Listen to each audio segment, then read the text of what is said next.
صاحب مدارک نے لکھا کہ آقا کریم علیہ السلام کے وصال کے 3 دن بعد ایک عرابی، ایک دیہاتی دور دراز سے سفر کر کے حضور کے روضہ انور پہ حاضر ہوا۔ آرزوؤں کا جہاں آباد کیے وہ کہاں سے چلا اور کشاں کشاں سفر کرتا ہوا یہاں آ پہنچا۔ شہر مدینہ میں پہنچتے ہی کسی نے اسے بتایا کہ حضور تو رحلت فرما گئے، تو وہ بہت زیادہ صدمے سے دوچار ہوا، اور اس کی کیفیت یہ تھی کہ وہ حضور کی قبر انور پہ آ گیا اور قبر انور کی مٹی لے کر کے اپنے سر پہ ڈالتا ہے اور ساتھ روتا ہے، اور اس نے دردناک اشعار کہے: اے وہ مقدس ذات جو اس سرزمین میں دفن ہے، میں آپ کی بارگاہ میں معافی مانگنے آیا ہوں۔ تو وہ یہ عرض کرتا ہوا، روتا ہوا وہاں فریاد کر رہا تھا کہ میں تو معافی کے بغیر جاؤں گا نہیں۔ تو صاحب مدارک نے لکھا ہے: فنودیا من القبر انہ قد غفر لک، گنبد خضرا سے آواز آئی، جا تیرے گناہ معاف کر دیے گئے۔ امام عتبی نے لکھا ہے، کتاب الشامل میں بھی ہے، اور بھی لوگوں نے لکھا، تفسیر ابن کثیر مکی کی بڑی معتبر تفسیر مانی جاتی ہے، اور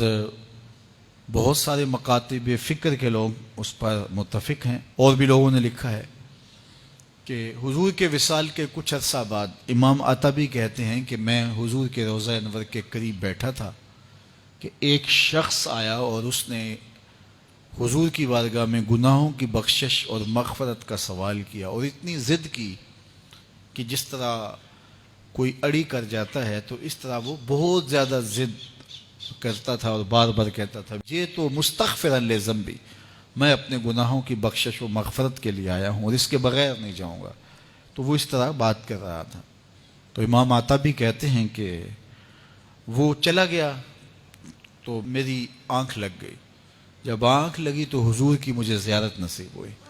اور آقا کریم نے فرمایا: قم یا عتبی، اے عتبی اٹھو اور اس عرابی کو، اس دیہاتی کو تلاش کرو، اور جب تمہیں مل جائے فبشرہ بالجنہ، میری جانب سے جنت کی بشارت دے دو۔ تو وہاں جود ہے، عفاف ہے، وہاں آج بھی رحمت کا باڑا بٹ رہا ہے، انوار برستے ہیں، اور جو وہاں جاتا ہے وہ حضور کی بارگاہ میں جو عرض کرتا ہے آنے والے کی فریاد سنی جاتی ہے۔ حضرت امام احمد بن حنبل، حضرت امام شافعی اور حضرت امام اعظم ابو حنیفہ علیہم الرضوان، ان تینوں کا قول یہ ہے کہ جو کوئی حضور کے روضے پہ جائے، ادب سے سلام پیش کرے، ہاتھ باندھ کے کھڑا ہو۔ ہمارے حناف نے کتابوں میں لکھا ہے: یاقف کما یاقف المصلی، جس طرح نمازی ہاتھ باندھ کے دست بستہ کھڑا ہوتا ہے، حضور کی بارگاہ میں یوں ادب سے کھڑے ہوں اور حضور کے روضے کی طرف رخ ہو اور سلام عرض کیا جائے۔ تو یہ تمام کہتے ہیں وہاں جائیں اور سلام پیش کریں، ادب سے حضور سے شفاعت کی درخواست کریں اور کہیں کہ ہم حضور کے روضے کی زیارت کر کے آئے ہیں۔ لیکن امام مالک، امام دار الہجرہ، وہ فرماتے ہیں جب کوئی حضور کے روضے پہ جائے تو یہ نہ کہے کہ میں حضور کے روضے کی زیارت کر کے آیا ہوں، وہ یہ کہے میں حضور کی زیارت کر کے آیا ہوں۔ اس لیے کہ آقا کریم نے فرمایا: من زار قبری بعد وفاتی فکأنما زارنی فی حیاتی، جس نے میری قبر کی میری وفات کے بعد زیارت کی وہ ایسے ہے جس طرح اس نے میری زیارت کی۔ تو اس اذعان کے ساتھ کہ میں حضور کے روبرو کھڑا ہوں اور آقا کریم علیہ الصلوۃ والسلام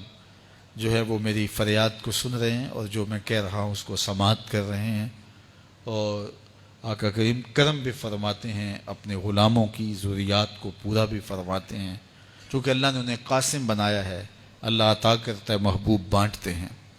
تو وہاں ادب سے، محبت سے پیش کیا گیا سلام، بہر صورت قبول ہوتا ہے، عقیدتوں کے سانچے میں ڈھل کر کے ادب کے انداز میں جب وہاں حاضری دی جائے تو پھر یقیناً وہاں سے جو ہے وہ محسوسات کی دنیا میں یا روحانی دنیا کے اندر جو لوگ بستے ہیں